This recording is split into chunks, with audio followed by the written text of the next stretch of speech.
Ibihe byiza nshuti bakunzi ba Hobe News ni wa mwanya w'ikiganiro WhatsApp show ikiganiro cy'imyidagaduro ni ikiganiro kikugeraho buri munsi aho mba nakukusanyirije amakuru ari kuvugwa mu myidagaduro ni ku mbuga nkoranyambaga ahantu henshi hagiye hatandukanye hashobora kubera ibintu bya showbiz banahageze hose kugira ngo ngukusanyirize amakuru nze kuyakubwira ahangaha umenye uko ibintu byifashe abakunda kubyita ngo ku mihanda umenye uko bimeze uyu munsi turi ku itariki 15 ukwezi n'ukwa kane umwaka 2026 unyemerere uyu munsi rero mbanze nkubwire ibintu ngiye kuza kwibandaho muri showbiz yacu y'uyu munsi tazakubwira ko witwa Zotrap umeze neza cyane muri iyi minsi nyuma yuko ashize extended play hanze cyangwa se EP yariho indirimbo ziriho niyitwa My City ikomeje gukundwa cyane mu Rwanda. Kuri ubu ngubu rero ari kwishimira agahigo yaciye ko kuba umuraperi wo mu Rwanda wabaje kumvwa na miliyoni kuri Audiomack akaba ari urubuga rero rucururizwaho indirimbo ibihangano mu buryo bwa audio. So ni turaza kubirebo twumve ngo byifashe bite ese abandi bahanzi abakoze ibi bintu nabahe cyangwa se we nike kintu cyatumye abasha kugira akagahigo ko kumvwa inshuro zigize kuri miliyoni. Hanyuma ariko ntagari ibyo gusa ndi bukubwire kuko muri gospel ndaza kwinjiramo yitwa Prosper Nkomezi ni umuhanzi w'indirimbo zo kuramya no guhimbaza Imana mu minsi yashize mu kwezi kwa mbere. Abantu batunguwe no kumubona yatereye ivi umukobwa yamwambitse impeta abantu bari baza bati se bakundanye ryari. Kuri ubu ngubu rero abantu banatunguwe cyane nanone nacyabatungurana nyuma yuko amafoto y'ubukwe bwe agiye hanze ariko akajya hanze ubukwe bwararangiye n'ubukwe bwabaye mu ibanga rikomeye cyane. Turaza kumva ngo byari byifashe gute muri ubwo bukwe kubera iki abantu batamenye iby'ubwo bukwe. Ariko nanone witwa Jesquiza mu minsi yashize ubwo ni muri iki cyumweru turimo abantu ku mbuga nkoranyambaga bose barabibonye ko yari yatangaje ko yatatswe n'itsinda ry'abagizi ba nabi bakamukubita ngo bakamunoza. Ariko ubu ngubu hari abo yakomeje gutangaza ko baba barabigizemo uruhare. Umwe muri bo nawe ubwo ndavuga Badlama hari icyo yabitangajeho yifashije indirimbo yahurijemo abahanzi babarizwaga muri The Main Records. Iyo yari inzu ya Badlama yatunganyizwagamo imiziki y'abanyarwanda. Turaza kumva ngo we hagati ya Badlama ndetse na Jesquiza byifashe bite cyane ko ku mbuga nkoranyambaga bakomeje kugenda baterana amagambo.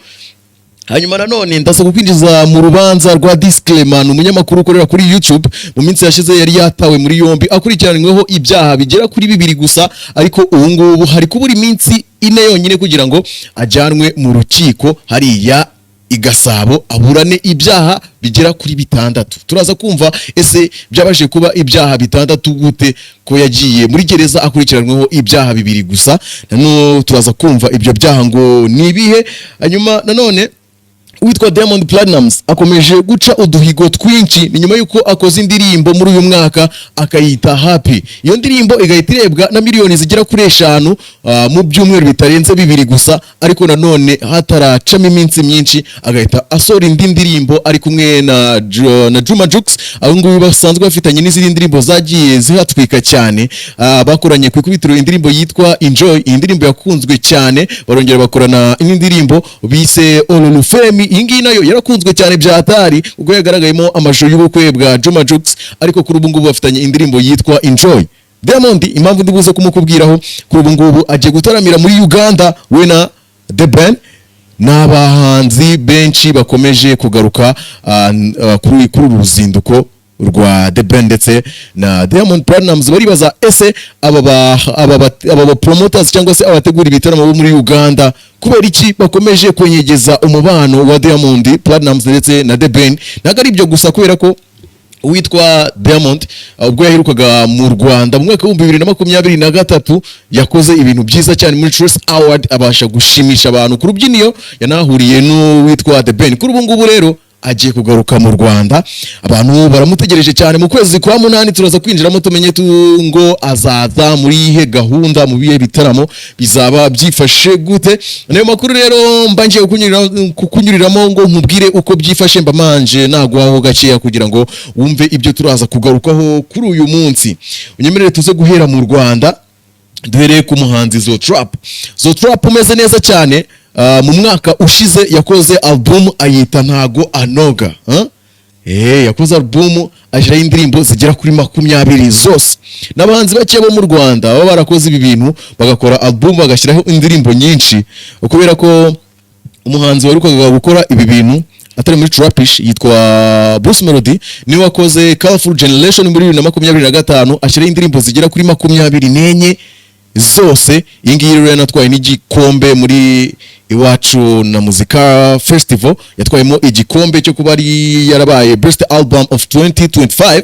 Ubungubu rero uwitwa Zo Trap ukurikirwa n'abafollowers ubwo nabamukurikira kuri Audiomack bagera ku bihumbi 21, amaze kumvwa na miliyoni zigera kuri 2,300 na 2 kuri Audiomack. Ubungubu rero uyu mutipe album ye yitwa Ntago Anoga yabashije kumvwa na miliyoni yose kuri Audiomack. Ibyo bintu ni ibintu birenze cyane byatari, kubera ko abahanzi benshi bo mu Rwanda bamenye gukoresha izi za Audiomack ndetse na za Spotify mu minsi mikeya ishize. Ntago ari ibintu bahereye kera bakora nkuko YouTube batangiye kuyinjiraho muri 2010.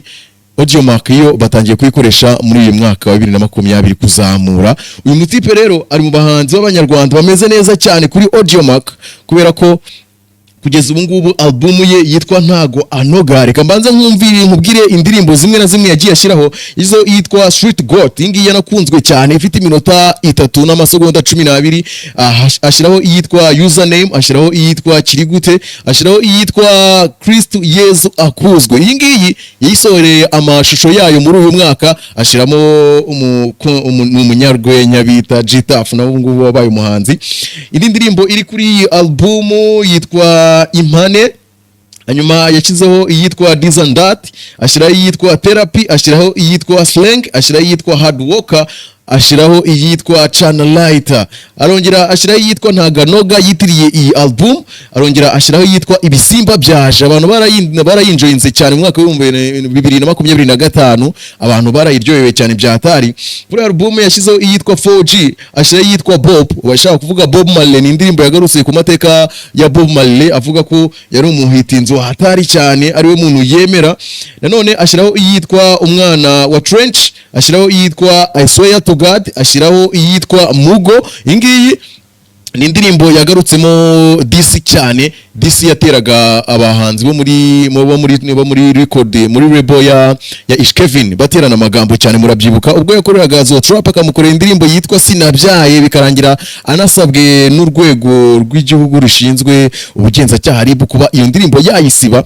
Iyi ndirimbo rero Mugo niyo byahereyeho kuko yateranaga DC cyangwa se yatukanaga n'umwe mu bakorera muri iriya nzu ya Ishkevin amwita Horix. Barasubizanyaga cyane muri iyi ndirimbo Mugo.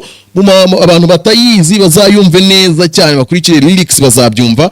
Hanyuma nanone kuri iyi album nakubwiraga afiteho iyitwa PTT, akagiraho iyitwa Zaza na EP Twumvira Toy. Izo zose ni indirimbo zigera kuri 20 yahurije hamwe azishyira kuri iyi album yise Ntaganoga. Iyi ngiyi rero imaze kumvwa na miliyoni yose nkuko nari maze kubikubwira. Zo Trap ari mu byishimo cyane kubera ko akomeje guca uduhigo twinshi byatari. Muri uko mu minsi yashize inababwiye ko uwitwa Kidi ni umujama ufite indirimbo nziza cyane yitwa Teta Idage.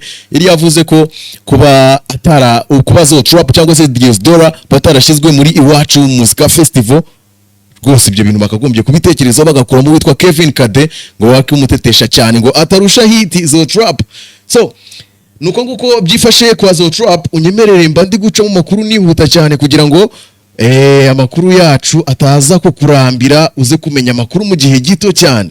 Hanyuma muri gospel rero ukuntu byifashe, mu minsi yashize abantu babonye ko uwitwa Prosper Nkomezi yagize atya rwose akerekana ko yatereye ivi umukobwa, ntahita mugaragaza ko kanya kuko mafoto yari yagiye hanze byagaragaraga ko yatereye ivi umuntu, ariko ntahita mugaragaza. Nyuma yaho yaje kumenyeka, ariko abantu bamenya itariki ntibamenya ngo ubuzaba bwifashe gute, babyumva mu kirere. Uyu mutipe rero yagize atya atumira abantu, amaze kubatumira arababwira ati ngiye gukora ubukwe, ariko ubukwe bwanjye nta muntu nshaka ko azakamera cyangwa ngafotore. Ubukwe bwe bwabaye mu ibanga rikomeye cyane.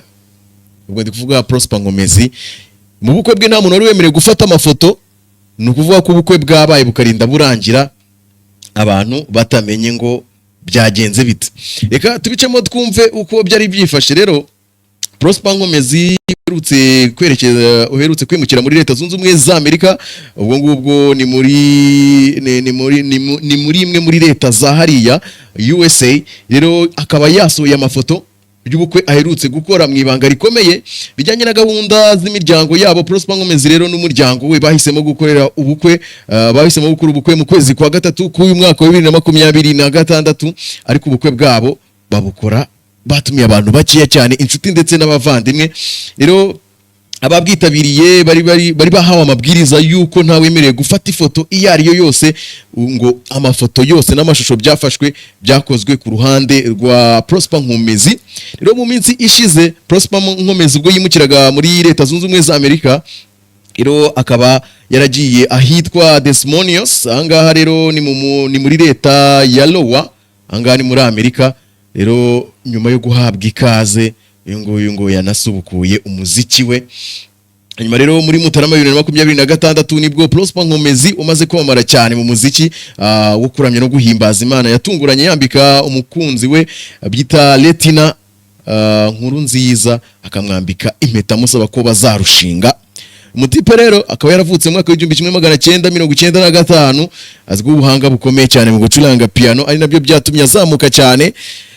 Rero akaba yaratangiye gukora umuziki mu mwaka wa 2017. Kuri ubu ngubu yamaze kuba umugabo wubatse, ubukwe bwe yabukoze mu ibanga rikomeye. Amafoto ye nibwo abantu bari kuyabona, ntabwo yashatse ko abantu bamenya iby'ubukwe bwe. Nuko biba byifashe, aba batipe bo muri gospel ntabwo baba bashaka ko ibintu byabo bijya ku mihanda. So nuko byifashe. Witwa Jeskiza niwe tugezeho ubu ngubu, amakuru ndagenda yose nyanyuramo twihuta cyane. Iminsi yashize we mwabibonye ko yari yatangaje ko yakubiswe bikomeye cyane, yari yatatswe n'abagizi ba nabi bagera kuri 3, aho yari yavuze ko 2 muri bo bari bafite imbunda ntoya, ubwo bishoboka ko zari pistol, ariko undi umwe yari afite umuhini. Kubamukubise bamubwira, bakoresha n'ikinyarwanda, bamubwira bati turagukubita tukunoze ku buryo nujya no mwijuru ewan barakureba bakakuyoberwa. Umutipe rero mu bantu yagarutseho ko bashaka kuba barageze uruhare muri icyo gitero cyamugabweho, yavuze uwitwa Badlama. Nyuma yuko Badlama yari yaje ku mbuga nkoranyambaga, nawe akagira icyo bivugaho kuri ibyo bintu byari byabaye kuri Jeskiza. Nyemerere nkumvishe amwe mu magambo Jeskiza we ubwe ku giti cye yitangarije akoresheje urubuga rwe rwa TikTok. Yagiyeho mu masaha make yashize agira icyo abivugaho nyuma yuko witwa Badlama yari amaze gukora akantu akavuga kuri iki gitero cyagabwe kuri Jeskiza.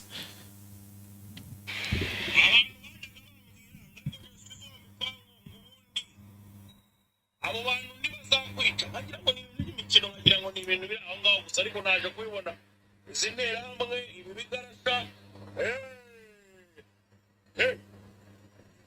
Ariko buriya iyo umuntu akwiyeretse ube kubera ko batarakubona, abagira ngo hari ibyo yakurushije.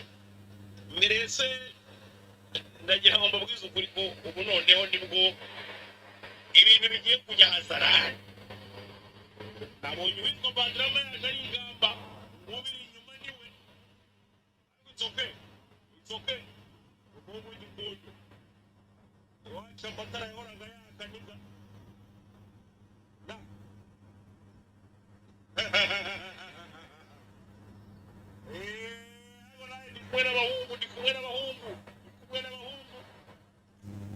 Yes, ubu ni Jeskiza avuga ati Badlama nakubonye uvuga uti ni wowe biri inyuma cyane.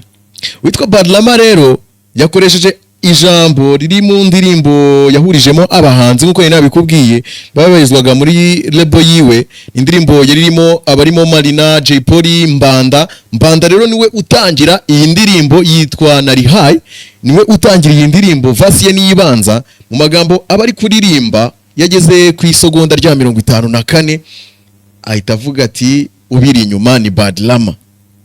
Badlama rero nawe yakoresha ako kajambo avuga ngo ubiri inyuma ni Badlama. Bivuze ko yigambye kuba ashobora kuba ari we wohereje abantu kugira ngo bajye gukubita Jay Squeezer. Ni nyuma y'uko abantu bari gutekereza ko Jay Squeezer ashobora kuba yari ari gutwika, ashaka gutwika bya bindi bye, avuga ko yatatswe cyane ko nta bikomere byagaragaraga. Ariko ubwo Bad Rama yavugaga aka kantu, abantu bahise bongera baravuga bati iyo biza kuba ari ugutwika ntabwo Bad Rama yari kuba yigambye ibi bintu. Byatowe n'iki rero? Jay Squeezer ubwo Bad Rama yatangiraga gukora ibiganiro bimwe na bimwe bigaragaza kubahuka abayobozi bakuru b'igihugu cy'u Rwanda, abantu batangiye kumubwira ko ibyo ari gukora atari byiza, arimo gutandukira cyane no gutakaza indangagaciro z'abanyarwanda, zanda umunyarwanda. Uwitwa Jay Squeezer nawe nk'ibisanzwe nk'uko atajya yorohera abantu b'abavuga nabi igihugu, yahise atangira kwibasira uwitwa Bad Rama amubwira ko ibyo ari gukora atari byo kandi azabyicuza. Ari nayo mpamvu rero uwitwa Bad Rama nawe yahise amwishima hejuru nyuma yo kwatakwa. Abantu rero bakaba batangiye gutekereza ko Bad Rama ashobora kuba ari we wohereje abantu ngo bajye gukubita witwa Jay Squeezer. Jay Squeezer mu magambo avuze murabyumvise, aravuze ngo ibintu noneho nibwo bigiye kujya hanze, ati nanjye mfite abahungu hano. Yigambye ko rwose ubutango bazasanga yiteguye. Impamvu yamushize mu majwi ngo nuko ari we muntu waruza ahantu atuye neza, ushobora kuba yamwohereza abantu ngo bamugirire nabi. Nuko byifashe hagati ya Jay Squeezer ndetse na Bad Rama. So rero nari nabikubwiye ko habura iminsi igera kuri 4 kugira ngo urubanza rwa Disclaimer barujane mu rukiko aburane. Nukuvuga ngo reka tubirebeho twumve uko byifashe. Yitwa Nigaba Clement, wamenyekanye cyane mu myidagaduro y'u Rwanda nka Disclaimer. Nyuma y'igihe rero akurikiranweho ibyaha bitandukanye, aje kugezwa imbere y'urukiko rw'ibanze rwa Gasabo. Ubwo azagera ku itariki 20 z'ukwa 2026. Uyu munsi turi tariki 15, ku itariki 20 urumva ko ari hafi aha cyane, harabura iminsi mikeya itarenze 4 kugira ngo agere imbere y'ubucamanza. Amakuru Disclaimer ari kumuvugwaho nuko ategereje kwitaba rero urukiko akaburana kwifungwa n'ifungurwa ry'agateganyo mu rukiko rw'ibanze rwa Gasabo. Nkuko rimaze kubikubwira rero ku itariki 8 z'ukwa 2026 nibwo dossier ya Clement cyangwa se Disclaimer yashyikirijwe ubushinjacyaha ku ikubitiro, akaba yarezwe ibyaha 5, nubwo hari ibindi libu bivuga ko yongeyeho nyuma y'iperereza. Yarakurikiranweho ibyaha 5 ubwo dossier bayerekezaga mu rukiko, ariko nanone ajya gufungwa yarakurikiranweho ibyaha 2 gusa. Ubu ngubu Disclaimer akurikiranweho ibyaha birimo kwangiriza ikintu cy'undi kubw'inabi. Icyo ni icyaha cya mbere. Icyaha cya kabiri guteza imvururu cyangwa imidugararo muri rubanda. Icyaha cya gatatu kurwanya ububasha bw'amategeko. Icyaha cya 4 gukoza isoni abayobozi b'ibihugu bashinzwe imirimo rusange, n'icyo gukubita cyangwa gukorera urugomo abayobozi b'inzego. Muribuka ko uwitwa Disclaimer ubwo bajya gusenya inzu ye yari ari kubaka, hari amagambo yagiye kuri YouTube ndetse no ku zindi mbuga nkoranyambaga agatangaza, yagerageje kubuza abantu kuko we yari yisabiye ko inzu ye ari we wayisenyera, ariko birangira akarere kohereje abantu baza kuyisenya. Muri iki gihe rero niho ibi byaha byose yakomeje kubikorera. Yagiye muri gereza kurikiranweho ibyaha 2, ariko aje kujya kuburana ibyaha bigera kuri 6 maze gukubwira haruguru. So rero Disclaimer yatawe muri yombi ku itariki 31 z'ukwa 3 muri uyu mwaka, ahita ajya gucumbishirwa kuri station ya Libu hariya Ijabana, mbere yuko rero yimurirwa kuri station ya Libu i Rusororo. Jabana rero niho ibyo byose byabereye. Iyi kese ye irimo n'abantu benshi, harimo abahigi bivuga ko yishyuye ibihumbi bigera kuri 900 kugira ngo bamwemerere yubake nta cyangombwa. Muri iyo gahunda yo kubishira ayo mafaranga, avwe yivugira ko abo bahigi yabahawe n'umuyobozi w'umurenge wa Jabana, nawe ushobora kuza muri iyi kese. Urubanza rwe ni ruba ruri kuba ari ibintu byinshi tuzagenda tumenya tutumvise. So nuko kuko byifashe kwa Disclaimer, ubwo ngubwo harabura iminsi 4 ngo aje mu rukiko. Unyemerere twigire kuri witwa Diamond Platnumz. uyu mutipe ari inkuru nyinshi zagiye zimuvugwaho muri entertainment zikamuzamurira izina. Kuri ubu ngubu ageze ku rwego rukomeye cyane aho asigaye atinyuka gukora indirimbo mu kwezi kumwe ebyiri kandi zose zikaba hit. Mu minsi yashize yakoze indirimbo yitwa Happy ayishyira hanze rwose, nyuma y'uko yari amaze gukora na Pompom na Bruce Melody, yarongeye yikorera akaririmbo ke kitwa Happy agatereka hanze. Iyi ndirimbo imaze kurebwa na miliyoni 10 mu byumweru bitatu gusa imaze igiye hanze.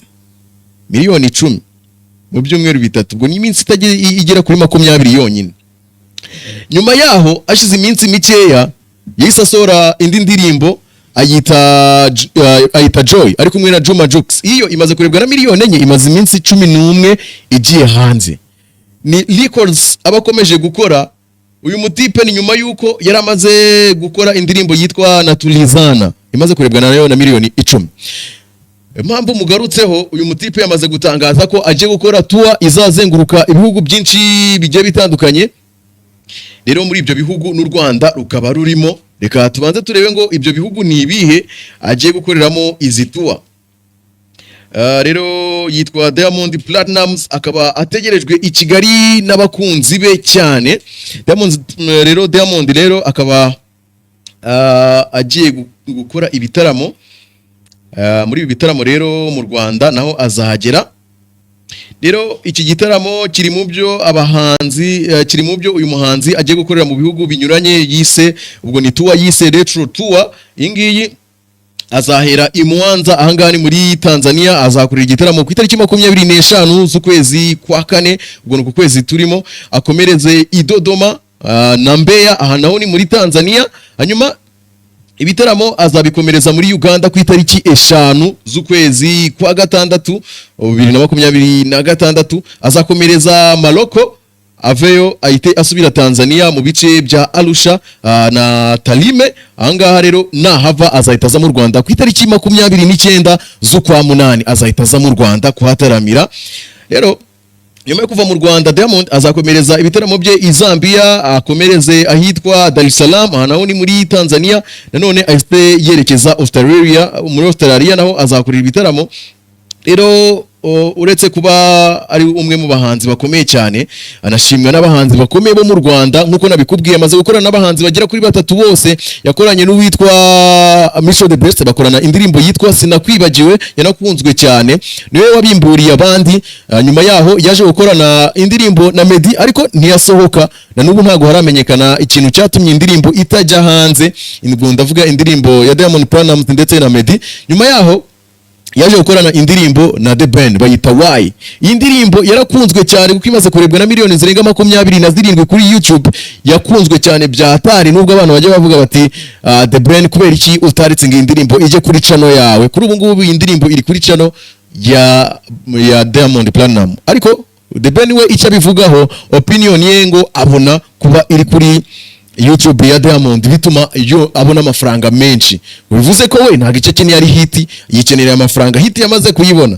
So none nyuma yaho uwitwa Diamond yarongeye akorana indirimbo Pompom na Bruce Melody. Ni indirimbo basohoye ku itariki 2 z'ukwa mbere muri uyu mwaka wa 2026.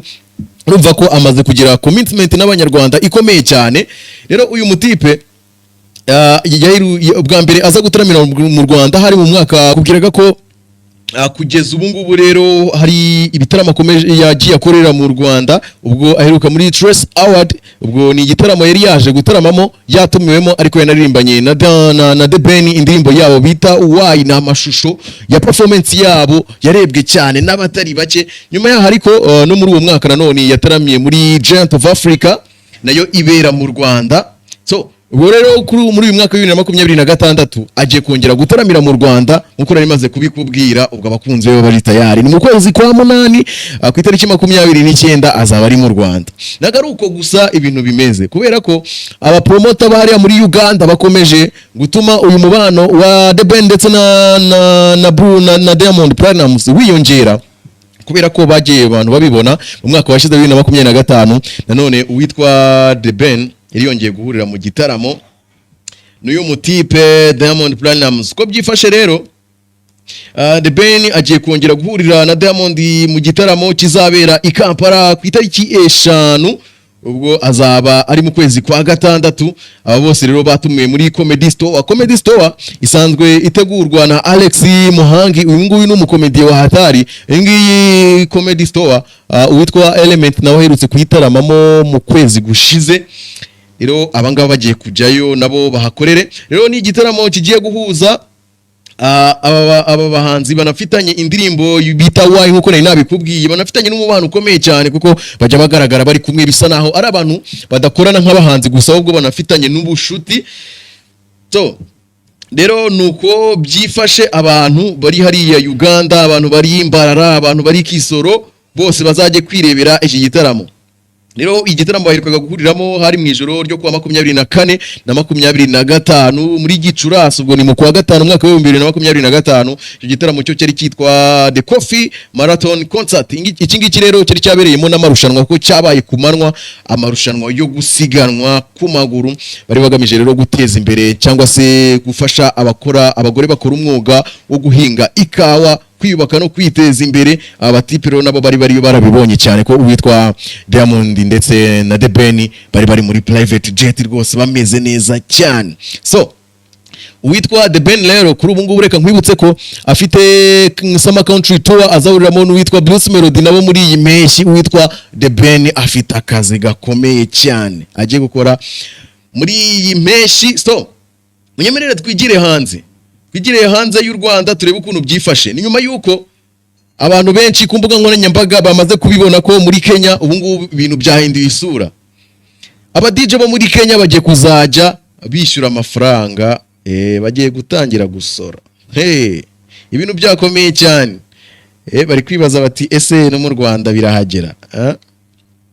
Naba DJ rero muri Kenya ni mu gihe rero mu bihugu byo mu karere ka Afrika y'Uburasirazuba birimo n'u Rwanda bigisinziriye mu kubyaza umusaruro ubuhanzi. Babonye ko mu gihugu cya Uganda umuproducer bamwita Washington yari yavuze ko impamvu hari indirimbo yanze gusohora za Weasel ndetse na Radio ari ukubera ko yabonaga ko n'ubundi bano bahanzi bagiye bakora ibihangano byabo ariko ntibibinjiriza amafaranga. Uganda ari abahanzi bakoze ibihangano bya hatari bakabaye bishyurwa n'aya makampani acuranga indirimbo zabo bakabaha amafaranga ku bihangano byabo. Nyuma y'uko rero Uganda nayo yatangiye gushyiraho itegeko rifasha aba bahanzi kubona amafaranga igihe indirimbo zabo zacuranzwe, uyu mu producer Washington yavuze ko indirimbo noneho agiye kuzirekura za Weasel na Radio zitigeze zisohoka. Muri Kenya rero ho bemeje ko umuntu wese uzajya ucuranga indirimbo y'umuhanzi azajya mwishyura. Bongeye copyright bayikura kuri YouTube banayizana no mu bikorwa rusange. Ubu ngubu ni ukuvuga ngo niba hari nka campaign iri kuba muri Kenya nibazajya bacuranga indirimbo ya BNM bazajya bamwishyura, ariko nanone aba DJ n'ahantu bakorera utubari n'ibiki no bagiye kuzajya bishyura umusoro. Ukuntu byifashe rero abavanga imiziki aho ivangirwa n'abandi bose bakoresha imiziki y'abahanzi muri Kenya bategetswe kuzajya bishyura ibihumbi bigera kuri 224 by'amafaranga y'u Rwanda, bivuze ko ari amashiringi 20,000 buri mwaka. Iryo tegeko rero rigena ko abanyepolitike biyamamaza basabwa kwishyura mu gukomeza guha agaciro abahanzi baba barakoze ibihangano byabo. Urwego rero rushinzwe kurengera ibihangano cyangwa se umutungo mu by'ubwenge Copyright Board ruteganya ko za kaminuza zigomba kugenzura ibi bintu kugira ngo barebe niba abahanzi batangira kurya ku musaruro wabo. N'ibigo byigisha umuziki rero nabyo bigiye kubigiramo uruhare. Nuko byifashwe bimeze muri Kenya. Ubwo turaza kureba niba n'ahandi biraza kuhagera. Ariko nanone hari undi mukobwa ukomeje kurikoroza ku mbuga nkoranyambaga. Hari umukobwa ukorera umuziki hariya muri Uganda ariko ni umunyarwanda. Murabizi ko abahanzi benshi bo muri Uganda barimo ba Bugi, ba Shiba, abo bose ni abahanzi baba bafite inkomoko mu Rwanda ariko baba baragiye gukorera hanze. Uyu mubebi rero abamwita Laika, uyu nguyu yatangaje ko agiye kumara amezi agera kuri 6 ngo hadakora imibonano mpuzabitsina. Abantu bati koko se, nyuma y'uko rero bamenyereye ko aba bakobwa baba muri entertainment ubusanga ibyo bintu ari ibintu bahoramo cyane cyane ko hari na benshi baba baratangaje ko kugira bazamuke baba baragiye basabwa n'aba manager babo kuba baryamana kugira ngo babazamure. We yatangaje rero ko ngo yavuze ko bamwita Laika, yavuze ko kuri we ngo igikorwa cyo gukora imibonano mpuzabitsina ngo we agikorana n'umuntu bakundana gusa, umuntu bari mu rukundo, kandi nabwo ntago ari buri wese ngo kereke yabona uwo muntu n'ubundi babirimo neza. Rero iyi ngibi yabivuze mu kiganiro yagiranye na Galaxy TV, asobanura uburyo aheruka gukorera imibonano mpuzabitsina mu kwezi kwa 10. Guhera mu kwezi kwa 10 ngo ntago yari yongera kubikora. Abantu rero bakomeje kumwiha ku mbuga nkoranyambaga bavuga bati se ibyo ni ibintu byo kuza kutubwira, uri kuturatira iki se? Ariko we avuga ko ari gahunda yihaye yo gukizwa, akomeje kwigarurira Imana cyane. Abantu bakamubwira bati rero niba warigarurira Imana ntago ari ibyo bintu nanone ugomba kubireka byo kuza gutangaza amagambo nk'ayo ngayo. So nuko biba byifashe ku mbuga nkoranyambaga ahantu henshi hagiye hatandukanye. What's popping, what is trending, nibyo mba ndi kukubwira ahangaha mu kiganiro WhatsApp show. Ni kiganiro wari uri gukurikira kuri Hobe News. Niba utarakora subscribe, komeza ukore subscribe kugira ngo ujye umenya amakuru agezweho y'imyidagaduro. Hano haba hariho ibiganiro byinshi bigiye bitandukanye. Kuri micro wari uri kumwe nanjye Ishimwe Elize, duhure ku munsi w'ejo. Bye bye.